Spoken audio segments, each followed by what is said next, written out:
व्यापार के बाद वाणिज्य उत्सव मना रहे हैं, तो ये पूरा खेल है वो मांग और पूर्ति का है। मांग नहीं होगी और आपने पूर्ति कर दी तो रेट गिर जाएगा, आप घाटे में चले जाएंगे। मांग है और सप्लाई नहीं कर पाए तब भी आप नुकसान में रहेंगे। तो मांग और पूर्ति का खेल है।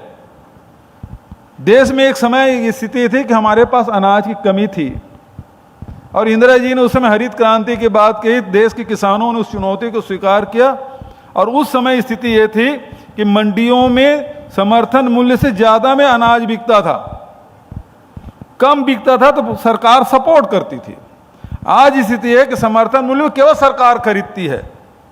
इतना उत्पादन हो गया है कि अब आपके पास रखने की जगह नहीं है। एफसीआई में 3 साल का अनाज भरा पड़ा है।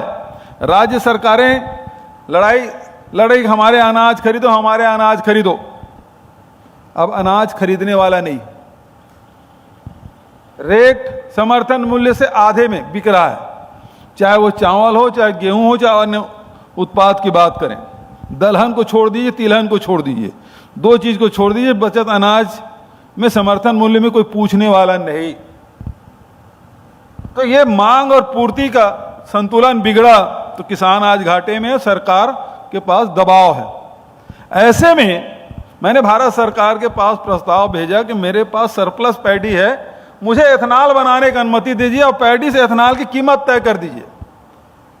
भारत सरकार ने गन्ने से एथेनॉल बनाने के रेट तो तय कर दिया, आपने पैरा से बनाने के रेट तय कर दिया, लेकिन धान से एथेनॉल की कीमत तय नहीं हुआ था।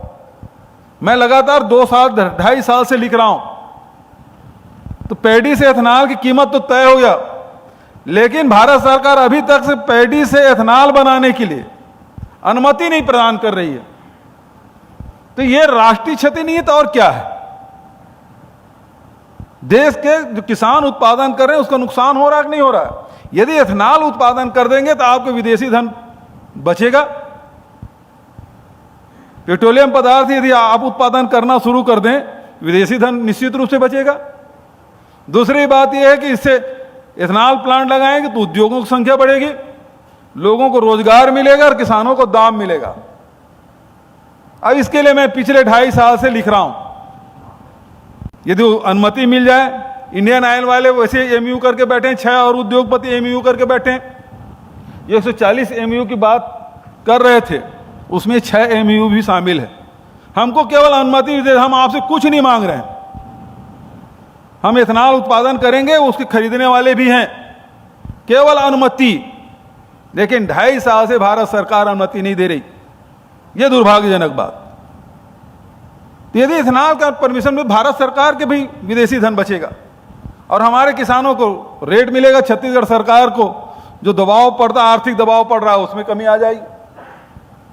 तो ये मांग और पूर्ति की जो संतुलन है, 70 के दशक में अनाज की कमी थी, आप विदेश से अनाज मंगाते थे, लेकिन आज अनाज का उत्पादन इतना अधिक है, उसे क्या करें क्या ना करें समझ नहीं आ रहा। तो हमने एक रास्ता सुझाया कि एथेनॉल बना दीजिए, चाहे वो मक्के से हो चाहे गन्ने से हमने कर लिया है। हमारे प्लांट हम लगाना शुरू कर दिए हैं, मक्के से भी प्लांट लगाना शुरू कर दिए हैं। धान की अनुमति नहीं मिल रही, तो वाणिज्य विभाग के अधिकारी बैठे हैं, कम से कम इसमें मदद करेंगे ऐसे मैं अपेक्षा करता हूं।